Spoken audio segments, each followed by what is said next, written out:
MLC కవిత సాక్షాత్తు ముఖ్యమంత్రి కుమార్తె ఆవిడే లిక్కర్ స్కామ్లో ఆరోపణలు ఎదుర్కొని ఆమె విచారణకు హాజరవ్వడం జరిగింది. దాని ఎంత మేరకు కాంగ్రెస్ పార్టీ ఎండగట్టింది? ఇప్పటి వరకు ఎండగట్టిందే కాంగ్రెస్. ఇంకెవరు చెప్తారు? బీజేపీ వాళ్ళతో కలిసి బీజేపీ ఇగో కవిత లిక్కర్ స్కామ్లో ఇరికింది, మేము ఆమెను రక్షించినాము, ఇగో బయటికి తీసినాము అని చెప్తారా? మేమే కదా డే 1 నుంచి కొట్లాడుతుంది. నేను ఛాలెంజ్ చేసిన, బాండ్ పేపర్ రాసిస్తా అన్న, కవిత అరెస్ట్ కాదు ఎట్టి పరిస్థితిలో అన్న, బీజేపీ బీ పార్టీ బీఆర్ఎస్ అని చెప్పిన. నేను చెప్పింది ఇప్పటి వరకు 6-7 నెలలు అవుతుంది, ఇంతవరకు కవిత అరెస్ట్ కాలేదు. డే 1 చెప్పిన. నాకు కావాలంటే మీరు 6 months బ్యాక్ వీడియో తీసి చూడండి, నా వీడియోలో ఇదే మాట ఉంటుంది, కవిత అరెస్ట్ కాదు. ఎందుకంటే బీజేపీతో లోపాయికార ఒప్పందాలు ఉన్నాయి. కవిత ఎట్టి పరిస్థితుల్లో ప్రజల్లోకి తీసుకెళ్ళగలదా? ముఖ్యంగా ప్రజల్లోకి ఈరోజు తీసుకెళ్ళకపోతే ప్రజలు ఎట్లా నమ్ముతున్నారు? వీళ్ళిద్దరు కాంగ్రెసే కదా ఈరోజు ప్రజల దగ్గర తీసుకెళ్తుంది. బీజేపీ బీఆర్ఎస్ ఒకటి అంటే గతంలో మీడియా కూడా నవ్వుకుంది, మాకు ప్రజలు కూడా మీకు శాత కాదు, ప్రతిపక్షంలో ఉన్నారు కాబట్టి వాళ్ళ మీద ఆరిపోసుకుంటుర్రు అన్నారు. కానీ ఈ రోజు అదే నిజమైంది. మేము ఏది మాట్లాడినామో అదే నిజమైంది. ఇప్పుడు స్వయాన మీడియా ఛానళ్ళు అంటున్నాయి, స్వయాన ప్రజలు అంటున్నారు, స్వయాన మిగతా చిన్న ప్రతిపక్షాలు కూడా తిడుతున్నాయి వాళ్ళని. ఏమంటున్నారు? కవితను అరెస్ట్ చేసింటే వీళ్ళ మీద కాస్త నమ్మకం ఉంటుండే. ఆనాడు ప్రతిపక్షాలు ప్రజలు కొంత మేరకు మాట్లాడినా కూడా బీఆర్ఎస్ ఎందుకు అరెస్ట్ చేయలేదంటే ఏం చెప్తారు మీరు? లోపాయికార ఒప్పందము, దోస్తాని, కేసీఆర్ని రక్షించాలి, కేసీఆర్ ఇక్కడ నుంచి ముడుపులు చెల్లిస్తాడు. నాకు తెలిసే ఇక్కడి నుంచి 500 ఎకరాలు అనుకుంటా అమిత్ షాకి అంటగట్టిండు కేసీఆర్ తెలంగాణకు సంబంధించి. 2014 తర్వాత చూసుకుంటే కనుక మొన్న రీసెంట్గా జిహెచ్ఎంసీలో ఎప్పుడు లేనట్టు విధంగా బీజేపీకి 48 కార్పొరేటర్ స్థానాలు రావడం జరిగింది. అంటే అంతకుముందు కానీ ఆ తర్వాత జరిగిన బై ఎలక్షన్స్లో మెజారిటీ బీజేపీ గెలుచుకుంటూ వచ్చింది. కాంగ్రెస్ గ్రాఫ్ పడిపోయిందని అనుకున్నారు. మీ అధ్యక్షుడి లోక్సభ నియోజకవర్గంలో కానీ 48 ఉండగా 2 గెలవడం జరిగింది, అది కూడా ఉప్పల్ నియోజకవర్గం అసెంబ్లీ.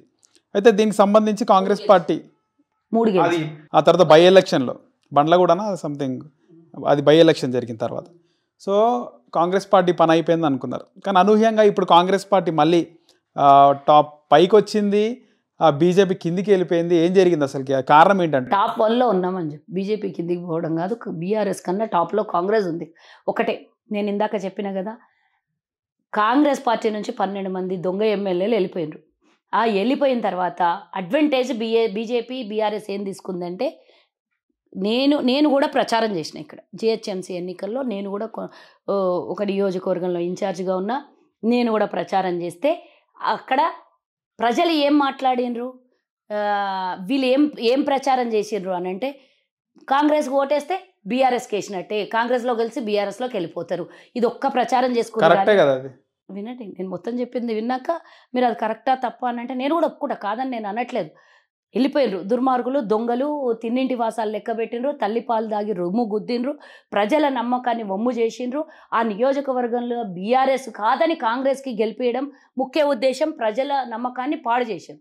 కాబట్టి నేనేం కరెక్ట్ అన్నాను, మేము కూడా రాళ్లతో కొడతాం, చెప్పులతో కొడతాం అట్లాంటి వాళ్ళు. నేను కూడా చెప్తున్నా, నా నియోజకవర్గం దుర్మార్గుడు కూడా పోయిండు కాబట్టి నేను కూడా అదే మాట చెప్తున్నా. ప్రజల దగ్గరకు వస్తే ఈసారి రాళ్లతో చెప్పులతో కొట్టండి, ఓటు అడగడానికి వస్తే అని నేను చెప్తున్నా. అది కాంగ్రెస్కు పెద్ద దెబ్బ.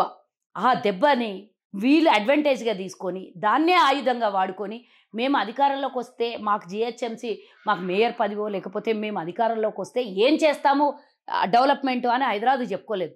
వాళ్ళు ఏం చెప్పుకున్నారు, కాంగ్రెస్ ఓటేస్తే బీఆర్ఎస్కి వేసినట్లే, కాంగ్రెస్లో గెలిచిన వాళ్ళందరూ బీఆర్ఎస్లోకి పోతారు అని చెప్పి గెలిచిండ్రు.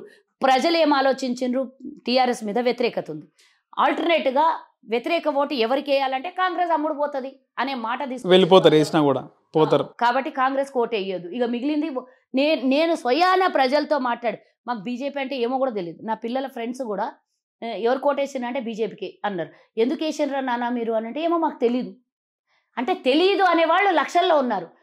అంటే 90% ఓటర్లు ఎవరైతే వాళ్ళకు ఓటేసారో తెలీదు అనే వాళ్ళే ఉన్నారు. నేను చేసిన సర్వేలో తెలీదు అనే వాళ్ళు ఉన్నారు. ఎందుకు అంటే ఆల్టర్నేట్ వెతుక్కున్నామంతే, కాంగ్రెస్కి ఓటు వేయొద్దు అని వాళ్ళు ప్రచారం చేసిండ్రు కాబట్టి అది ఒక బ్రెయిన్లో కూర్చోబెట్టిండ్రు. కానీ కాంగ్రెస్కి ఓటు వేయొద్దని లేకుండే, కేవలం వాళ్ళ దగ్గర ఉన్నటువంటి ఒకే ఒక మా మీద చూపించినటువంటి పూచి అమ్ముడు పొయ్యిండ్రు అనేది చూపించి కాంగ్రెస్ని గెలవనీయకుండా చేసినటువంటి బీజేపీ. ఆ తర్వాత ఒక బై ఎలక్షన్ వచ్చింది, ఏది హుజురాబాద్ బై ఎలక్షన్. అది బీజేపీ బై ఎలక్షన్ కాదు, కాంగ్రెస్ బై ఎలక్షన్ కాదు, టీఆర్ఎస్ బై ఎలక్షన్ కాదు, ఈటెల రాజేందర్ వర్సెస్ కేసీఆర్. అది అందరూ తెలిసినటువంటి నగ్న సత్యమే. కాంగ్రెస్ గతంలో 62,000 ఓట్లు వచ్చినా కూడా అవి మొత్తం గంపగుద్దగా ఈటల రాజేందర్కే భయపడ్డాయి. అప్పుడు వ్యక్తిగతంగా చూసారు తప్పించి పార్టీలు చూడలేదు. వాళ్ళు సంకలు గుద్దుకున్నా లేకపోతే ఇంకేం చెప్పినా బీజేపీ ఓటు కాదు. ఇప్పుడు మొన్న రాజగోపాల్ రెడ్డి అనుచరులు కూడా నాతో మొన్న అన్నారు, మళ్ళీ ఎక్కడి నుంచి వచ్చిరో అక్కడికే పోతారు, 12,000 వచ్చినాయి మునుగోడులో, మళ్ళీ ఆడికే పోతారు, అవి ఏమైనా బీజేపీ ఓట్లా మేడం, కాంగ్రెస్ ఓట్లే, ప్లస్ రాజగోపాల్ రెడ్డి ఆయనకున్నటువంటి అంటే అభిమానంతో వచ్చినటువంటి ఓట్లని అనుచరులు మొన్న నాతో చెప్పినటువంటి మాట. ఇంకా నాకేం కాంగ్రెస్లోకి రాలేడు ఆయన అనుచరులేమి కాంగ్రెస్కి ఫేవర్ కాదు, కానీ వాస్తవాల్ని చెప్పినటువంటి మాట ఇదే. అంటే ప్రతి చోట కాంగ్రెస్కి ఈ నష్టం జరిగింది తప్పించి ప్రజలు ఇప్పుడు గుర్తించారు. ఆనాడు గుర్తించలేదు, మేము చెప్పినా కూడా ప్రజలు నమ్మలేదు.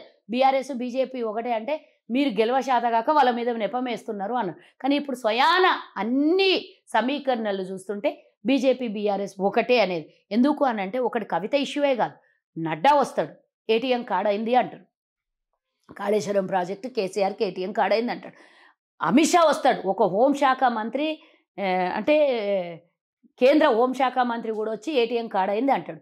నువ్వు ఏటీఎం కార్డ్ అయిందని ఒక కేంద్రంలో అధికారంలో ఉన్న వాళ్ళు ఎంతవరకు చెప్తే అది కరెక్ట్ నాకు చెప్పండి. ఒక వేదిక మీద నిలబడి అంటే పబ్లిక్ సభలో చెప్పడం ఎంతవరకు కరెక్టు?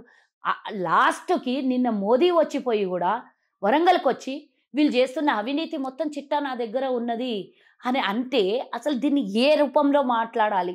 కాబట్టి ప్రజలు అర్థం చేసుకోరు, వీళ్ళు వచ్చి ఒర్రిపోతారు అంతే. ఏమన్నా నిజంగానే కేసీఆర్ చేస్తున్న అవినీతి మీద ఇంత పెద్ద చిట్టా ఉంది అంటారు, మా దగ్గర మీరు చేసే ప్రతిదీ మా దగ్గర ఉన్నది అంటారు. అన్నీ ఉన్నాయి, ఎందుకు వాళ్ళ మీద యాక్షన్ తీసుకుంటలేరు? వాళ్ళకు కనీసం ఒక్క విచారణ ఎందుకు జరగట్లేదు అని ప్రజల పూర్తి స్థాయిలో నమ్మకం ఏర్పడి కాంగ్రెస్ చెప్పిందే కరెక్టు, కాంగ్రెస్ మాత్రమే బీజేపీ మీద బీఆర్ఎస్ మీద కొట్లాడుతుంది, వీళ్ళిద్దరు కలిసి ప్రజల్ని పార్టీని మోసం చేసిండ్రు అనేది ప్రజల్లో బలంగా నాటుకొని పోయింది ఈరోజు. కాబట్టి ఈరోజు ఆ స్థాయి పోయి ఈరోజు కాంగ్రెస్ని ఎన్నుకుంటేనే, గతంలో కూడా 2014 వరకు కాంగ్రెసే ఉంది కదా, ఆ కాంగ్రెస్ హయాంలో ఇచ్చిన మాట కన్నా ఎక్కువగానే హామీల్ని నెరవేర్చేది కదా. ఉచిత కరెంట్ ఇచ్చినాం, ఫీజు రీఎంబర్స్మెంట్ చేసినాం, 108 తెచ్చినాం, ఆరోగ్యశ్రీ ఇచ్చినాం, ఇంకేంది 100 తెచ్చినాం, 104 తెచ్చినాం, ప్రతి ఒక్కటి 9 గంటల కరెంటు ఉచితంగా ఇచ్చినాం, రైతులకి ఏకకాల రుణమాఫీ చేసినాం, రైతులు పండించిన ప్రతి పంట మినిమం గ్యారంటీ ప్రైస్ ఇచ్చి ప్రభుత్వమే కొన్నది. ఇన్ని చేసిన కాంగ్రెస్ రేపు వస్తే కూడా ఇచ్చిన వాగ్దానాల కన్నా ఎక్కువ చేస్తుందని ఈరోజు ప్రజలకు నమ్మకం కలుగుతుంది. ఆల్రెడీ 2 డిక్లరేషన్స్ చేసినాం మేము. హాయ్ ఫ్రెండ్స్, మా టుడే టుమారో యూట్యూబ్ ఛానల్ చూస్తున్నందుకు చాలా థ్యాంక్స్. మరిన్ని లేటెస్ట్ వీడియోస్ కోసం వెంటనే సబ్స్క్రైబ్ చేయండి, అలాగే ఈ బెల్ ని కూడా రింగ్ చేసేయండి. మా నోటిఫికేషన్స్ అన్ని మీ మొబైల్లో వస్తాయి. అలాగే మా వీడియోస్ మీకు నచ్చితే లైక్ చేయండి, షేర్ చేయండి, నచ్చకపోతే కామెంట్ చేయండి.